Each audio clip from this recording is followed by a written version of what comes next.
बाकी अब ईरान क्या करेगा? सर ईरान के पास ज्यादा विकल्प नहीं। ईरान के परिप्रेक्ष्य में अगर हम बात करें, ईरान कहता था जी मेरे पास कुछ 100 मिसाइल 4। ईरान का जो पेंटागन ने मैथ निकाला, इनके पास 1800 बैलिस्टिक मिसाइल है मैक्सिमम, जिसमें से 450 ये पहले यूज कर चुके थे, कल तक 460 थे, आज का मिला के इन्होंने 40 और यूज किए। एक मिनट, इन्होंने 40 और यूज किए, जो टोटल जो अकाउंट है आपका वो चला जाता करीब 500 तक। अब इनके पास जो मोबाइल लॉन्चर्स थे, मोबाइल लॉन्चर्स इनके पास बड़े हैं लेस देन 40-20, क्योंकि अगर आप कल से परसों से लेकर आज तक देखें, करीब 55 मोबाइल लॉन्चर इसराइल ने उड़ा दिए। अब इनकी समस्या क्या है, जहां से मिसाइल चलाते सर उसकी ट्रेजेक्ट्री आती है, इसराइल जाके वहीं एग्जैक्टली पिन पॉइंट अटैक करता है, उसको उड़ा देता है। इनके मोबाइल लॉन्चर उड़ गए, इनका सारा हिसाब किताब उड़ गया। तो अब 20-40 मोबाइल लॉन्चर इनके पास है और 70% आर्सेनल इनका उड़ गया। इन्होंने क्लस्टर बॉम्ब भी यूज कर लिया, वो वाला विकल्प भी गया। और आज जो इनका अटैक है उससे पता लगता है इनके दिलों में कितना तेल था। इन आपको याद करिए, इन्होंने बोला था अगर हमारे न्यूक्लियर साइट्स पे अटैक किया तो सेंचुरी का सबसे बड़ा अटैक जो अब तक ह्यूमैनिटी ने नहीं देखा, उससे बड़ा अटैक हम इजराइल पे करेंगे। और आए क्या 40 मिसाइल ले देके 40 मिसाइल आए कुल। तो इसका मतलब है इनके पास बहुत ज्यादा आर्सेनल नहीं बचा या लॉन्चर नहीं बचा। पहले दिन तो 250 मिसाइल मारे थे। वही तो कह रहा हूँ, पहले दिन 250 बचाए थे, क्योंकि मिसाइल मैथ्स में इनके पास 1800 है सर। अगर 1800 में आप मान लीजिए 500 उन्होंने खप दिए तो इनके पास 1300 बचे। उनमें चलते वलते प्लस माइनस भी कर लेंगे आप, और लॉन्चर गिनती के बहुत लिमिटेड बचे इनके पास मोबाइल लॉन्चर्स। तो इनके पास ज्यादा मारक क्षमता नहीं। ड्रोन भी कितने चलाए, अब तक 1000 चला चुके। इसके अलावा इनका एयरफोर्स उड़ नहीं पाया, इनकी नेवी कुछ कर नहीं पाई। खैर फौज का तो काम ही नहीं इस जंग में, वो कुछ कर ही नहीं पाएगी। और उसके परिप्रेक्ष्य में उल्टा आप ये देखिए, कल खमेनी रात को बंकर में छुपा, कह रहा भैया मैंने सक्सेसर 3 नॉमिनेट कर दिए। कौन सक्सेसर है? 3 मुल्ले नॉमिनेट कर दिए। मुल्ले कौन है? नाम नहीं बता रहा। और मजे की बात संजय सर, अपने बेटे को नॉमिनेट नहीं किया। बेटे को नॉमिनेट करता तो उसको 100% इजराइल में ठोक देता। I don't know, I am sorry, so many people are calling. Murtaba या मुर्तजा इसके बेटे का नाम है। अगर उसको नॉमिनेट करता तो उसको भी वही बिल्कुल ठोक दिया जाता। इसीलिए इसने अपने बेटे को डर के मारे नॉमिनेट नहीं किया। मेरा असेसमेंट कमी नहीं कहा सर, 70% इज इनकैपेसिटेटेड, मतलब बेड पे है, डाइंग है, मर रहा है। 50% से ज्यादा पॉसिबिलिटी इज ऑलरेडी डेड, क्योंकि बेटे को वो 2 सूरतों में नॉमिनेट नहीं करेगा। या तो उसको 100% पता है इजराइल आके मारेगा, या उसने नॉमिनेशन की ही नहीं है। अगर उसने नॉमिनेशन की नहीं तो बेटे को कहां से नॉमिनेट करेगा? तो ये जो आज कह रहे हैं कि Khamenei is a red line, अगर आप ट्रंप का स्टेटमेंट देखे, आप उसका बेंजामिन नेतन्याहू का स्टेटमेंट देखे, वो क्लियरली कह रहे हैं there is no red line, Khamenei is not out of the bonds, Khamenei is a legitimate target. और इजराइल कट्स ने कहा था पीछे जब इन्होंने हॉस्पिटल पे हमला किया था, बोला था within 1 week will eliminate Khamenei, Khamenei को हफ्ते में निपटा देंगे। और अब उसका बंकर में छुपना, इलेक्ट्रॉनिक्स नहीं है जी, कुछ नहीं पता क्या है। और लास्ट 20-22 घंटे से किसी ने खमेनी का कोई नया वीडियो देखा? नहीं देखा। Is there a time stamp Khamenei is alive? There is no proof even he is alive और डेड। और अगर आप ट्रंप का स्टेटमेंट देखें, we can kill him any day but not as of now, will take him out any time but not like as of now. We know here where is a sting target, वो एक आसान target है, और ये Trump ने बोला था। इसके अलावा इसका जो आप देखेंगे, खमेनी के आसपास जितने जनरल थे, एक मैंने पिक्चर देखी जिसमें 10-15 जनरल इसके आसपास थे, सारे मर गए। इसके मुल्लों में हायरार्की नहीं है, IRGC में कमांडर नहीं है, तेहरान का पुलिस हेडक्वार्टर, तेहरान का police chief, everything is dead. अगर आप इनका ओवरऑल कमांड कंट्रोल देखिए, जिसमें हमने बात की थी, this decapitated, their nuclear, their military brain is fused. कौन डिसीजन ले रहा है? रीजनल कमांडर अपने अपने लेवल पे ले रहे हैं।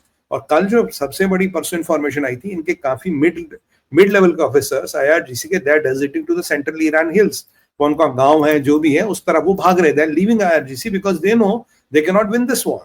और फिर जो इसमें असमंजस था, जो असमंजस, क्लासिकल असमंजस था, जैसे कल मैंने बोला भाई ये जो तुलसी और ट्रम्प करे, ये उनका ड्रामा है। This is strategic dissonance what they are creating. और मजे की बात देखिए संजय सर, जब वो ड्रामा चल रहा था, B2s were already in the air, B2s were already in the air on the mission. और ये ड्रामा, अच्छा तूने ये मुझे कहा, मैंने तो ये कहा, ये ड्रामा था। कल मैंने बोला था भाई ये 48 आवर्स में दे विल हिट। रात को मैंने भारत विचार पे प्रोग्राम किया था, मैंने कहा 24 hours now they will 100% hit. और अमेरिका पार्टिसिपेट करेगा लड़ाई में, क्योंकि अमेरिका के पास विकल्प ही नहीं है।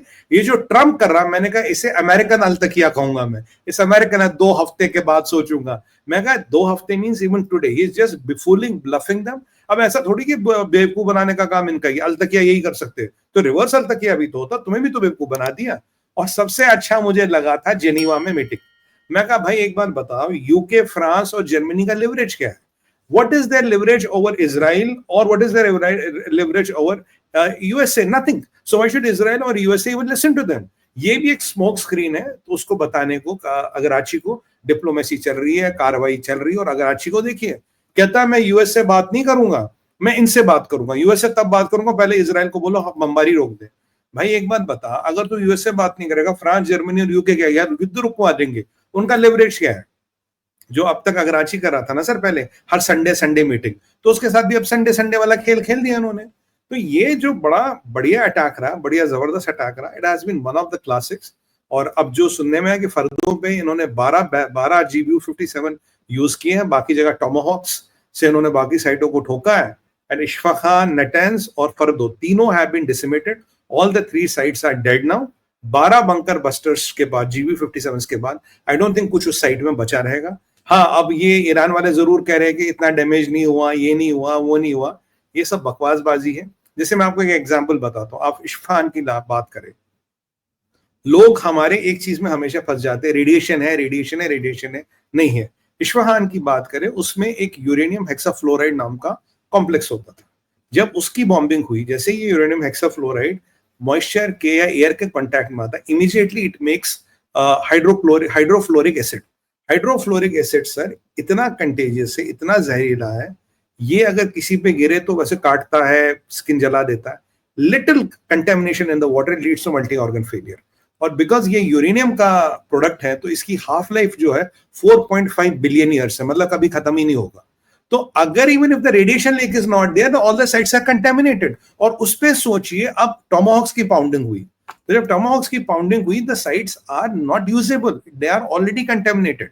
द रेडिएशन माइट और might not take. By the way, अभी atomic energy, international atomic energy commission का जो हेड है, एजेंसी का जो हेड है, ग्रॉसी, उसने कहा एक इमरजेंसी मीटिंग करनी है। मुझे लगता है फर्दो को लेके करनी है। बाकी 2 साइट्स में ज्यादा प्रॉब्लम नहीं। फर्दो में जितना भी एनरिच यूरेनियम था सर, इन्होंने फर्दो में छुपाया था।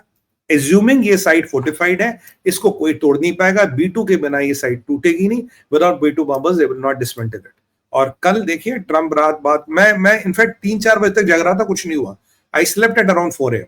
4 बजे के बाद मैं 7:30 कहीं उठा, तब तक सारा कार्रवाई हो गई थी। मैं कहा यार इसी विंडो में करनी थी, but any that's not a problem. तो ये सारी कार्रवाई इन्होंने कर दी थी, और ये बिल्कुल अमेरिका का प्लान जो है बिल्कुल निशाने पे बैठा, तीर निशाने पे बैठा। इनका न्यूक्लियर ड्रीम इज शैटर्ड, मुल्ला regime is on the run. और अगर आप बेंजामिन नेतन्याहू के देखें, 4 पॉइंटों पे बात कर रहा था संजय सर, कह रहा न्यूक्लियर खत्म चाहिए मुझे, मुल्ला रेजिम ओवर, मुझे इनका सारा मिसाइल सिस्टम और ड्रोन सिस्टम खत्म। और चौथी बात, इनके proxies have to be dismantled. अगर ये होतीज और हिजबुल्लाह अब आते हैं बीच में, they will be also decimated. Israel has given them enough bait, मरशाद को अटैक करके, क्वाम को अटैक करके। अगर जो ईरान का टीवी दिखा रहा था, देखो जी हमारे नंबर 1 रिलीजियसिटी, नंबर 2 रिलीजियसिटी पे अटैक किया, जबकि उन्होंने श्राइन्स को टच नहीं किया। वहां की न्यूक्लियर फैसिलिटीज है, मिलिट्री फैसिलिटीज को इजराइल ने अटैक किया। अगर वो लेके ये हिजबुल्लाह ये तो इनका वही तरीका है कि साहब के रिलीजियस बिल्डिंग्स के पीछे आप अपनी फैसिलिटीज छुपा दो, जिस तरह से आप हमास करता है। बिल्कुल गाजा में जैसे हमास करता है कि साहब हॉस्पिटल्स के नीचे टनल बना देता है, बिल्कुल वही टेक्निक है कि साहब जो होली सिटीज हैं उसमें बनाओ, ये टच नहीं करेंगे। अरे भाई क्यों नहीं टच करेंगे, क्यों नहीं करेंगे? आप बताइए सर, ये जो मरशाद पे अटैक हुआ था, तो इन्होंने क्या किया, इन्होंने फोटो दिखाई इमाम रेजा की शाइन और उसके पीछे आग, जबकि Israelis have not touched the shrine. Shrine और फैसिलिटी में 30 किलोमीटर का फर्क है, राइट? तो इन्होंने उसको दिखाया। अब ये कुआं में भी दिखा रहे थे सेकंड होली साइन, और यहाँ यहूदियों का हमला हुआ, इसीलिए तो इन्होंने IRGC का हेडक्वार्टर उड़ाया। इसीलिए संजय सर इन्होंने इनके टीवी स्टेशन उड़ाए, क्योंकि they were trying to flare this religious sentiments. हाँ, एक चीज जरूर कर सकते हैं जो इनके हाथ में अभी है ईरान के, एक है कि अगर इन्होंने अल्टीमेट पागलपन कर दिया अमेरिकन मिलिट्री एसेट्स पे हमला करके, then there will be devastation, Iran will be devastated. I hope and pray they don't do it. दूसरा इनके पास विकल्प है कि अगर इन्होंने आसपास के कंट्रियों की रिफाइनरियों पे रॉकेट छोड़े, that will be again a devastation. तीसरा विकल्प था स्ट्रेट ऑफ होर्मुज को बंद करना, बट पीट हेगसेथ का आप स्टेटमेंट देखेंगे, वी आर रेडी। अगर होतियों ने आपकी बार हमाकत की, America will burn them, they will not से कि कौन मरेगा कौन बचेगा, they will dismantle them. Houthis तो रेड सी को बंद करेंगे ना, स्ट्रेट ऑफ होर्मुज के लिए इनकी जो नेवल बेस है बंदर अब्बास में, नहीं कर वहां पाए। से ये ऑपरेट करते हैं, लेकिन आज बंदर अब्बास पे नेवल बेस पे भी इजराइल ने स्ट्राइक किया।